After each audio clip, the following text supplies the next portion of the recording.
समय पर होना है। Быть вовремя. विश्वसनीय होना। Быть надежным. धीमा होना। Быть медленным. आरंभ करना।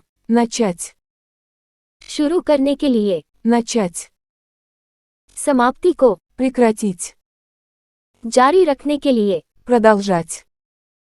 कटौती करने के लिए। Сократить. जाने के लिए। Пройти мимо. खत्म होना। Истекать. कहानी समाप्त होना। В конец.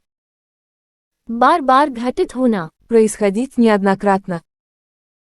होने के लिए। Происходить. बाधित करने के लिए। Прервать. समय को नष्ट करने के लिए। Убить время. अंत करना। Длиться. खोए हुए समय की भरपाई के लिए। Чтобы наверстать упущенное время. समय मापने के लिए। Измерять время. होने के लिए। Происходить. समय बिताने के लिए। Чтобы скоротать время.